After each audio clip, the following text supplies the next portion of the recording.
Hi, everyone. Today we have a male guest, which doesn't happen too often on Empowering Women, unless we need some of his experience that might help us. And this person is Kevin Crispin, the host of the Sad Times podcast, which engages in meaningful conversations with guests about mental health and emotions and coping mechanisms. And Kevin, I know you are a mental health advocate. But what made you decide to start the Sad Times podcast? Hey Mimi, and thanks for having me on. What Welcome. made me think about it, or to start it, was that I did a one-man show about my own mental health struggles about 7 years ago. And in that show, I focused on a lot of the weird stuff that I've been worried about. I have obsessive compulsive disorder, and as a child, I was really afraid of really strange things, and it would kind of consume my whole day. Some Mm. good examples of that is I thought I was going to die in the electric chair. Um, yeah, I thought I was going. I had a full-on panic attack on the streets of Chicago while on a trip with my dad. And that poor man, he got me back to the hotel room, and he's like, "What's wrong?" And I had to finally come out and say, "I'm afraid I'm going to die in the electric chair." And he's But looking at kill his 11 somebody? year. Yeah. Yeah, you're Yeah, you right, have to kill somebody first. right. So I think with the Oh, show, my goal was to tell yeah, some of my story and say, here's some of yeah, the weird, crazy stuff that I've worried about, because exactly. it helped me feel so much less alone when I learned that some other people's brains work like mine. Mhm. And it's about sharing stories that are difficult, because we believe that difficult stories are universal but not universally told. And Exactly. you are our latest guest, as you well know, and Mhm. and it's about sharing these stories so that these stories can go out and for other people to hear them and maybe feel a little less alone. So that's a Exactly. basic. Yeah. Basically, I started sad times so I didn't die in the electric chair. There you go. And I wrote my book, my first book, Raised by Wolves, Trapped by Demons, because between my parents and the men I was involved with, I had post-traumatic stress disorder, chronic Right. depression, panic disorder. I could go on, but um, I drank to self-medicate, and I never realized I was self-medicating. And the best thing that ever happened to me was 33 years ago, I got sober. And Wow. once I got sober, then they could diagnose those things. You see what I'm Mm. saying? Said, Yeah. oh, let's look at this. So I relate. I totally relate. Um, so anyway, you have the motivation for it, and you think that other people discussing this helps them with their insights, right? So what inspires you to explore that intersection of sadness and mental health? Because it's called Um. sadness. Yeah, that's a good question, and I think one of the things when I feel the loneliest is when I am down, when I am sad. I struggle much more with anxiety than I do with anything major depression or anything. But I think that you look to our media and you look to what is put on television, and sure, art should reflect the whole spectrum, but often a lot of mainstream art does not.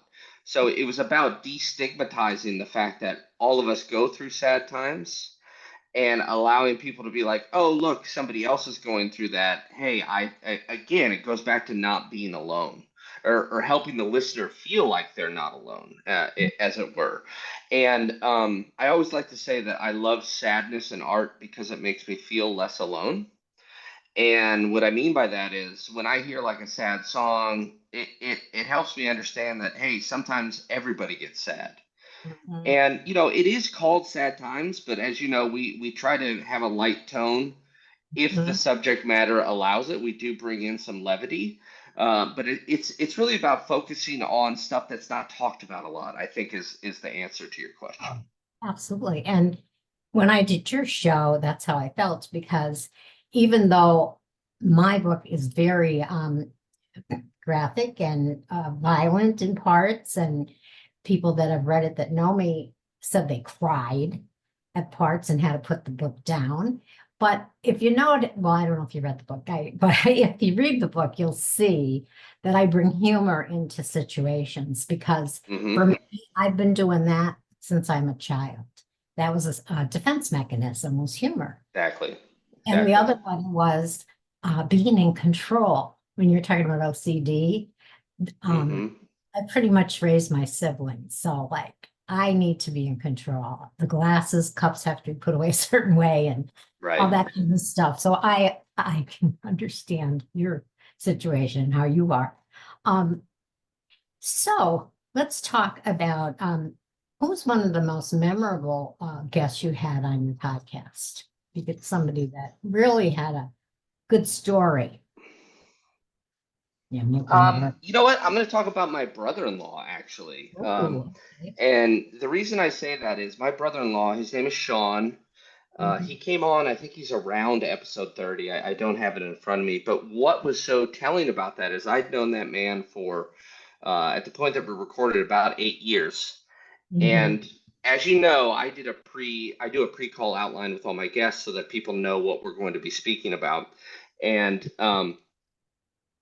I knew what was in the outline. And so there's a bunch of new stuff in there, but it was such revealing insight into the struggles he's had as a parent and how Mhm. that linked to the struggles he had growing up. And these are Mhm. things that, you know, I've had beers with Sean, I've gone to sporting events with Sean, all that stuff. And this never would have come up. And so I learned a whole nother layer of him.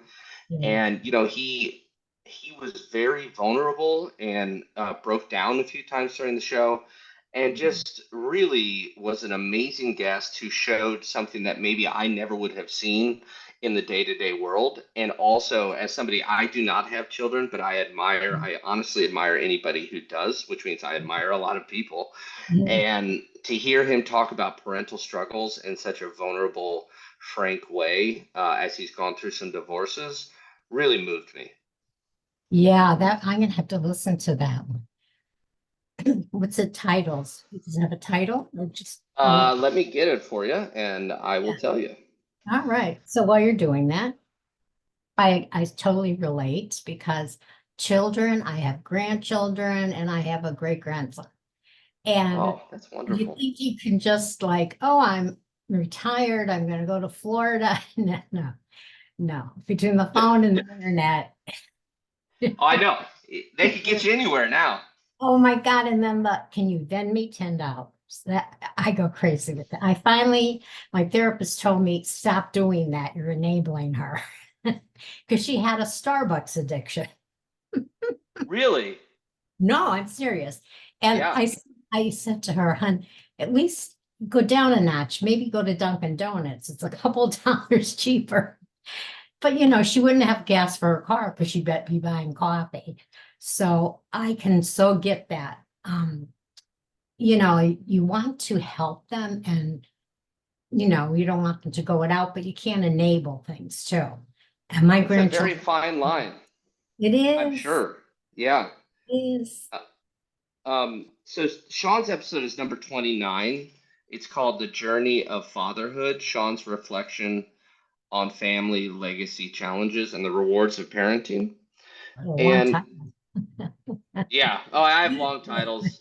Um, Another one I did want to call out too is the 40th episode with an old theater professor. I was a theater student in college. I was an actor, and my former theater professor Lori she had a stage 4 cancer diagnosis, Wow. and it is incredible story about resilience and belief in oneself and making clear Mm. that hey, cancer has invaded my body. She did not give cancer the power verbally or emotionally, and about her journey as a very strong woman to get through what is one of the most harrowing things a human being can go through. Oh, it is. Um, and that's the 40th episode. And it also has a long title, but I'll just give you the beginning of it: Yeah. A Journey Through a Harrowing Diagnosis to Recovery. Cool. Well, I had breast cancer and I still get skin cancer. I've had it 4 times on my face. And Jeez. yeah. So, and I live in Florida. But I'm trying to get in the habit of wearing a hat, you know, but it's Yeah. hard. I just want to run out Oh, there. Now, that's the sun feels good on your face too. like, how do you wear I see guys that have baseball caps on all the time, and I Hmm. find it annoying. I put a hat on my hate it. It's a new thing for me. I mean, I did a little bit as a kid because I'm a pretty diehard Chicago Cubs fan. I see the scene. But if, yeah, for a long Yeah, time I didn't wear hats because I was like, oh, that's gonna make me go bald faster. Well, we're pretty much there, so it's just what's the point? yeah, Um, so yeah, I'll put a hat on now. yeah. I'm getting better. Certain ones I like. So yeah, my grandson, my one grandson is a theater student in Wow, that's wonderful. Wilmington, North Carolina. He's wanted to be an actor since he was a little boy. And I love that because I'm a movie fanatic. And when he's around and we're watching a movie, like we get all the Easter eggs. Like we know what they're talking about, and like the other two don't. Like his mother, my husband, I go, that's from, that's from Chinatown. I mean, I love Oh, I that. And love that. yeah, What I are, love can that. I, may I ask, like, what are a couple of, I know it's hard to say what's your favorite movie. What are a couple movies that you just really adore? Well, The Godfather for sure. And Perfect movie. yeah, and Apocalypse Now and The Deer Coppola, Hunter. yeah, more Coppola. The I Deer just, Hunter, very nice. Michael oh yeah, Cimino. yes, yeah. Yeah, I can go back to Citizen Kane. I mean, I'm old sure. enough to, I mean, I saw it when it was out again, but the final line, Rosebud, and like, I just like trivia, but I love movies. So I love that we have that in common. And I'm going to try to get him out there because he's not as out on the internet as he should be. Do you know what I mean? I He's keep not saying, promoting himself, you mean? oh no. So I am. I make reels and I put them. I'll have to send you the one I made. Gorgeous pictures of him. And the heading on it, the caption is um, Ryan Gosling's getting old. What about Kai Thomas Knight? That's right. Yeah, Ryan Gosling, he hit his peak at the Oscars the other day. Let's Did move him along. so he thanked me for putting it out on TikTok and Instagram. So I'm going to do more of that. I'm his Okay. manager. Oh Anyway, man, lucky I do. guy. All my kids, if they're interested in something, and my grandkids, I'm going to support them. We're not supposed to be talking about me. We're supposed to be talking about you. I know, sorry. Sorry. No, you're a deflector. That's you. are. Probably. So, and that's a defense mechanism too. Um, so anyway, you're going to have these memorable guests. Some of them have really impactful stories and they share them. And I know you hope that they will be enlightening for other people. But how do you approach balancing sensitivity and authenticity when discussing really difficult emotions? Sort of like what your Yeah. brother is. Yeah. How Yeah, do you? it's difficult at times, and I think the way that I approach it is, as I said, I do a prep call with all my guests. Now, with you, it was a little different because you kind of did the prep call in an email before. But basically, the reason I do the prep call is we talk about a variety of issues on the show. I have guests on from they're very serious issues, including sexual abuse, physical abuse, suicide, suicidal ideation. And Mhm, so when I speak with people before, the goal is for them to tell me what part of their story they want to tell. And then I build an outline and send it back to them. And then once they approve that outline, I lock it into place, yeah. and then that way they know what we're going to talk about. So they don't feel like I'm going to come from another side and be like, well, what Mhm, about this? So that they can feel vulnerable in that space. So it's about creating a safe space for them to yeah. tell their story. And then I try to get the hell out of the way. I try to guide the conversation, but I try to get the hell out of the way because I understand, having told my story in many different areas, Mhm, that even the telling of the story, even if you've told it 100 times, there's a catharsis each time. mhm, So the authenticity, I think, comes from staying out of the way of the story and letting the story be told by the person who lived it, mhm, and just helping try to steer the conversation. And as long as they know what we're going to talk about, again, mhm. that gives them that safe space to do it. I just kind of threw you a curve though at me because I'm very outward and forward and Yeah. forthcoming. And I just said, here's all my stuff. We could talk about anything you want. Yeah, no, and I love that. And I just took what you emailed and put it into an outline. Yeah. And You did a lot of my job for me, so thank you for that. Good, because I skimped on you because I usually do send an outline, but Uh, I had visitors come and all different things, so you didn't get the outline. I no apologize. problem. No But I problem. did need one. Being a No. fellow podcaster, I thought he doesn't have, I don't have to worry. So we talked about that and the safe space. You brought that up. That's very good. And so do you think that podcasts like these, um, there's a big stigma around mental health, big Hmm. stigma.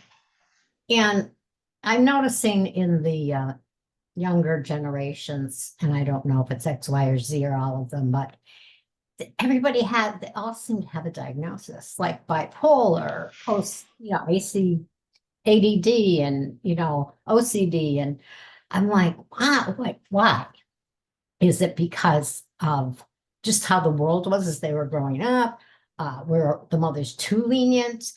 Did they hover? I mean, like, is it genetic? Because I have genetic on both sides mentally, Hmm. which is a scary thing. But no, I did. I had two aunts that actually were in mental hospitals. One died there, and my father Oh, had issues. Yeah, my father had depression and issues, alcoholism, and tried to kill himself a couple times. So I have it on both sides, and then the alcoholism pushes in there too, and you're off to the races. So I got off my topic, but my one person I know, young person, she hates that if people know she's bipolar. She, like, if she's, well, for whatever reason, she's afraid that that's going to come out. So what do you think the stigma is that they have? I think the stigma, unfortunately, is pretty damn persistent. I'm in my early 40s, and I remember in my early 20s when that's around when I got my diagnoses of the obsessive compulsive disorder. Mhm. It's a weird, it was like, how do I bring it up in a conversation? And I don't want to hide this part of me, but do people care? Do they not care?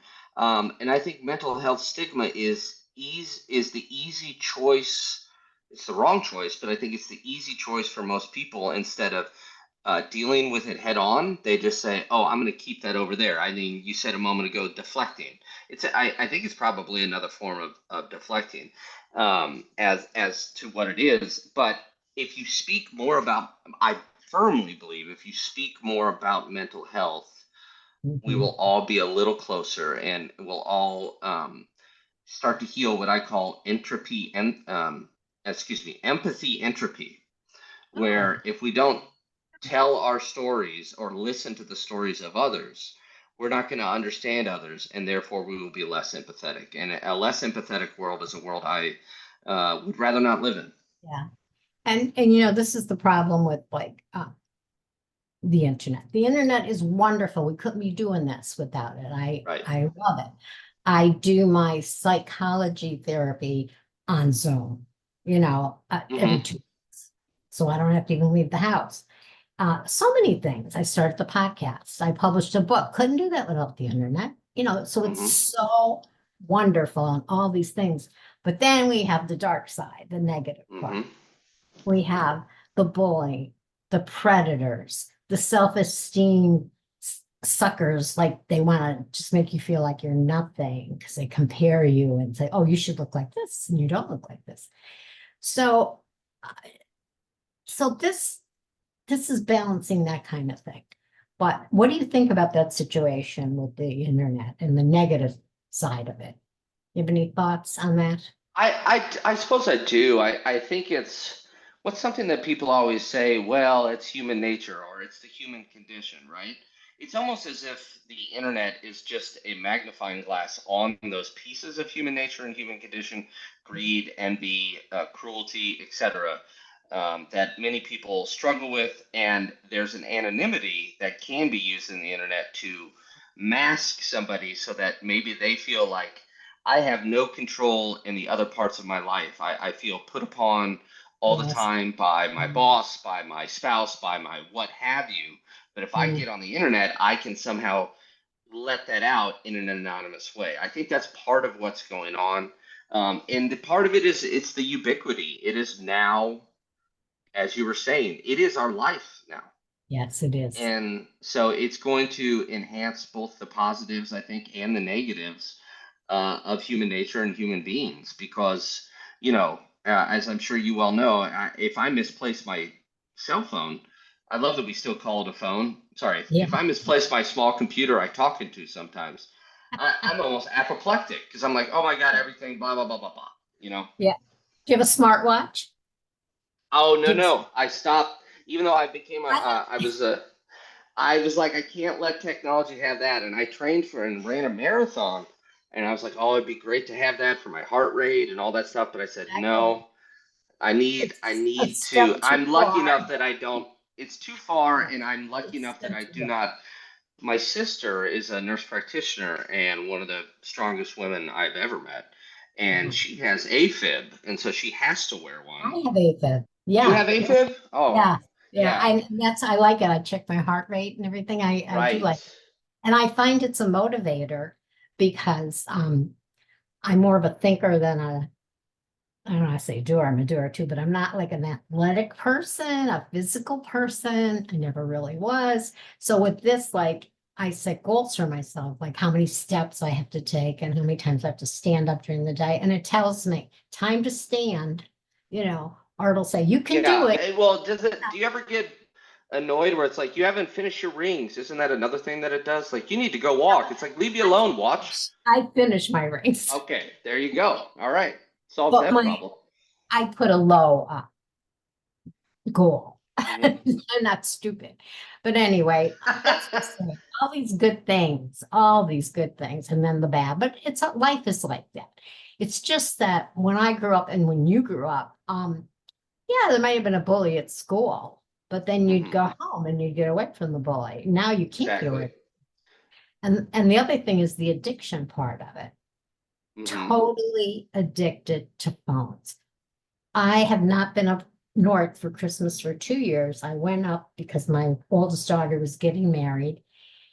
And Christmas Eve, I was all excited, I'm going to be with the grandchildren and the great grandson and everybody for Christmas.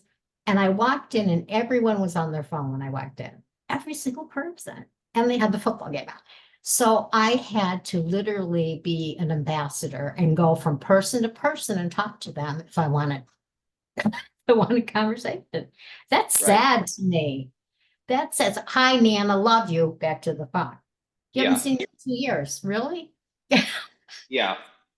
It's also the phone too, and that's true for me as it is, I think, for younger people and some older people. We have stopped being able to sit and be uncomfortable with being bored. Yes, yes. And Or yeah, the scenario of like you go on a date and you don't know what to talk about. You know what I mean? Now they just right. take out the phone and say, oh, I have to answer this text. Oh yeah. Everything is so pressing right now that I have to do this. And I am 1000% guilty of that. It's like, I better check and make sure nobody needs me. It's like, what am I, Kofi Annan or something? Nobody needs me right now, you know? That's where I was famous, the way my texts are dinging all day long. Yeah, And right. a group text, that's the worst. So, Oh God. Kevin, Yeah, before we run out of time, so do you do something else besides host the podcast? You have another line of work? I do. So I worked for a number of years in kind of the project management field. And then I moved into a director of operations and then chief of staff role at a national veterinarian company. And I did that for a few years, and that was extremely challenging and time consuming. And one of the things I dealt with was my own mental health and then the mental health of the people I worked with. And I saw that a lot of the solutions that are discussed or offered in the corporate setting seem to be lacking, again, authenticity.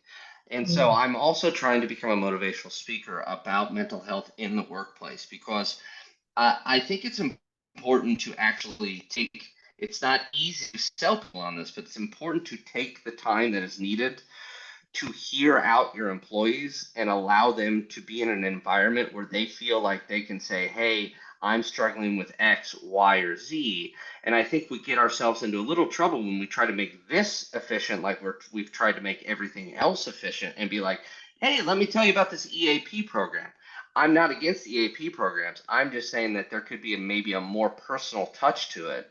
And again, it goes back to what I believe, and that people are all struggling. They're telling the way that you and I tell stories on podcasts, people are telling stories in their head all day, every day. And often they're struggling with something that I have no clue, you have no clue. And to be able to create an environment in the workplace in which maybe some of the stigma, as we said, is taken off of that, I Yes. think is really, really, really important because people, I mean, we spend 40, if we're lucky, 40 hours a week at our jobs. And I think people take for granted that that's not just like, hey, 9 to 5, I flip a switch. I'm still myself and I still have my struggles. And I call my presentation Healing the Wrist Mm. because if I were to stand here and I don't know, I'm not even standing. If I were to trip somehow in this chair and fall over and break my wrist, there's a pretty clear thing that I would do. I'd get to the hospital, I'd set my wrist in a cast 6 to 8 weeks later, come back, get it off, x-rayed, good to go, problem solved. We treat mental health like a broken wrist, as if it's something where we just set it in place, it heals, and then we move on. When in fact, it's not that. It's something that has to be managed. And there are so many different ways to do that that is different than just like, hey, you get these 4 free counseling sessions. It's the Yeah. day-to-day conversations. Did you ever watch that show Billions? So I watched like the first season a while ago. Well, if you remember, he had an on-staff psychiatrist. I do And recall that. yes, and the thing about that is the employees were afraid that she wasn't going to keep their stuff anonymous because she Yep. was employed by this billionaire. And she did, but she had a struggle convincing them, the whatever they said was confidential. Exactly. Exactly. And I had that struggle even when you tell, in my experience, you tell employees about EAP, and that's a different company, and they're still skeptical of that because they're Yeah. like, is that somehow going to come back to me? Oh, I know. I know. Yeah. And, so the thing of it too is with the mental illness, I hate that they even call it mental illness. I hate the way that sounds.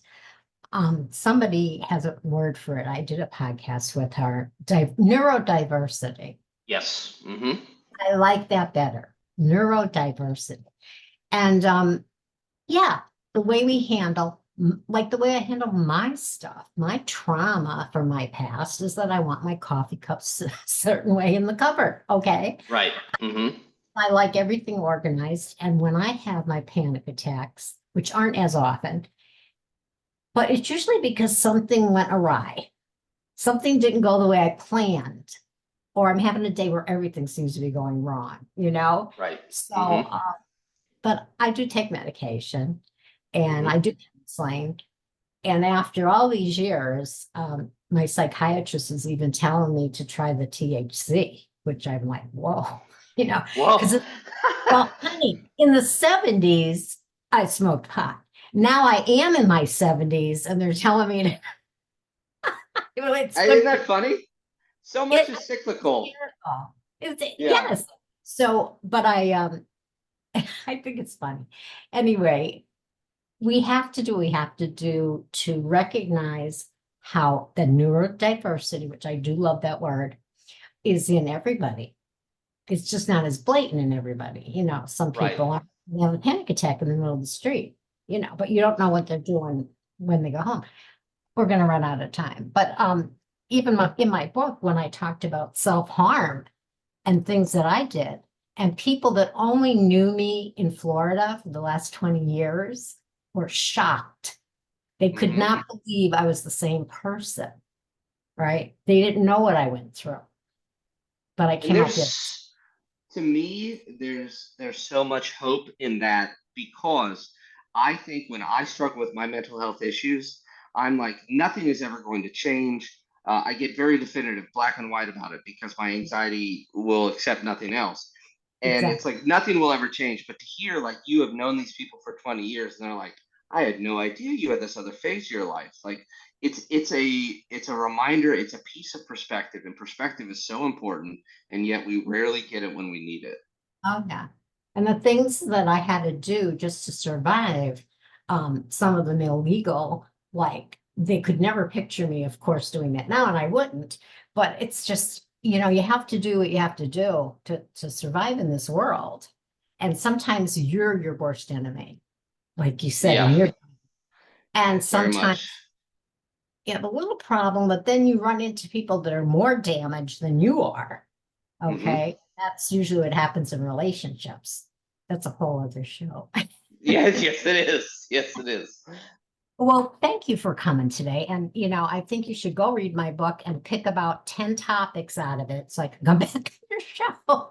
I would love to. I definitely will, and I would love to have you I'm back gonna, I have your email.